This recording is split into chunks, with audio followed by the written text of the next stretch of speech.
तो ये हमारे पास क्वेश्चन है मल्टी वेरिएबल कैलकुलस का, DU 2014 में आया हुआ है, ठीक है। Let the function F R2 से R be denoted by f00 is equal to 0 and fx is equal to x cube minus y cube upon x square plus y square for x y not equal to 0 0।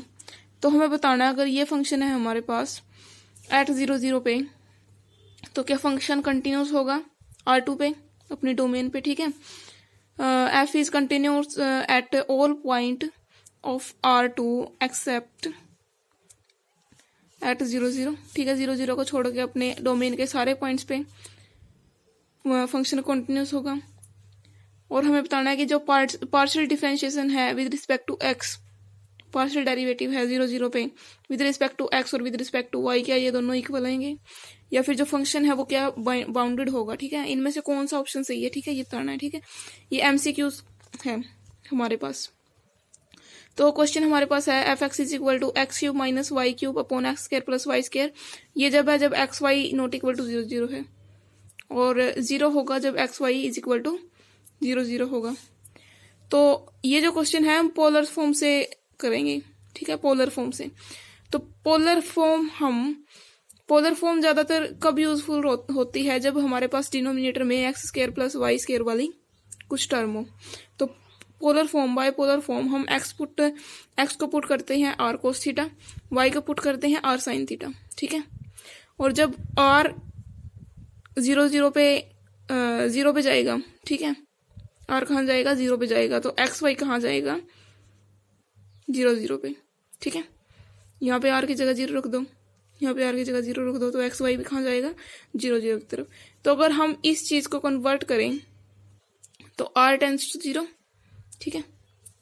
ये हम इस चीज को ऐसे लिख रहे हैं कि अगर ये फंक्शन हम लिमिट पे देखें फॉर कंटिन्यूस, ठीक है, कंटिन्यूटी चेक करने के लिए हम लिमिट लेते हैं, तो limit x y tends to 0 0 और फंक्शन, ठीक है।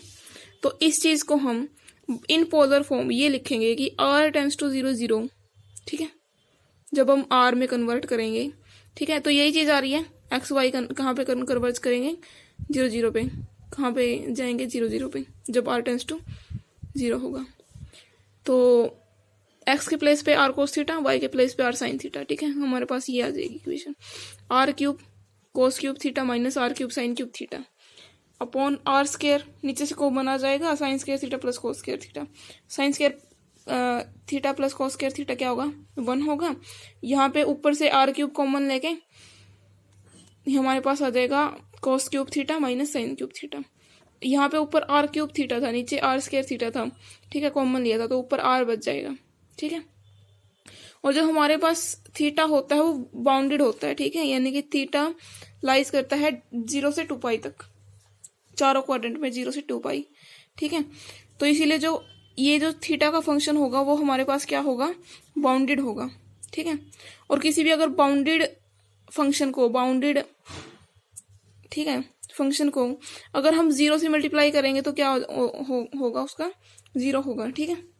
तो r टेंस टू अगर 0 जाएगा तो जो ये वाली चीज है ये भी कहाँ जाएगी 0 की तरफ जाएगी, यानी कि जो ये है लिमिट की ये जो वैल्यू है, इस चीज को हमने ये लिखा था ना, इस चीज को ये लिखा था, तो जो हमारे पास ये चीज आई है ये क्या आ गई है 0 आएगी, ठीक है।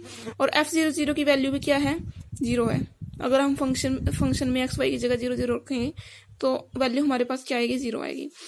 तो ये क्या है, ये जो लिमिट है फंक्शन की ये f00 0 के इक्वल आ रही है।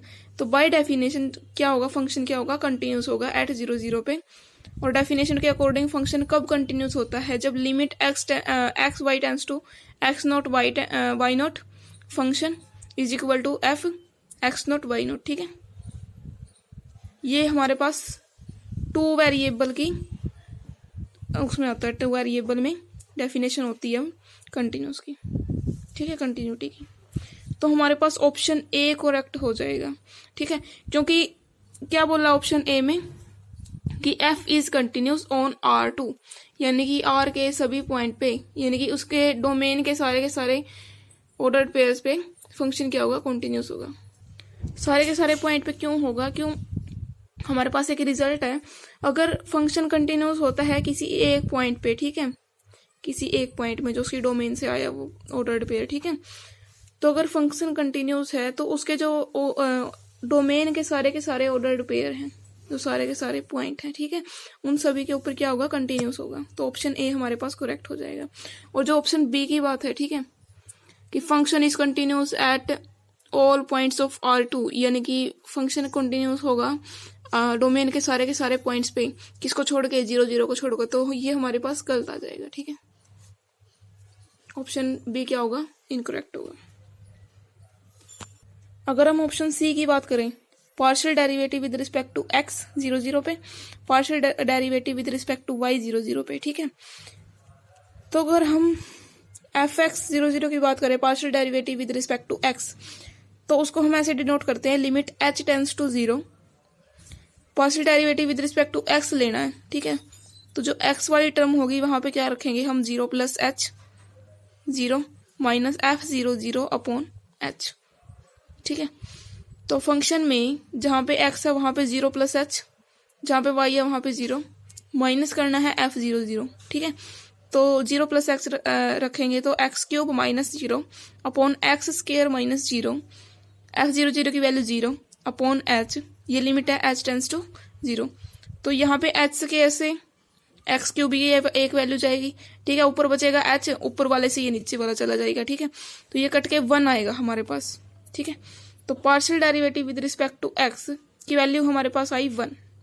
अगर हम partial derivative with respect to y लें 0 0 पे, यानी कि partial derivative with respect to y लेंगे तो हम x की जगह क्या रखेंगे, 0, y की जगह है 0 प्लस h, ठीक है।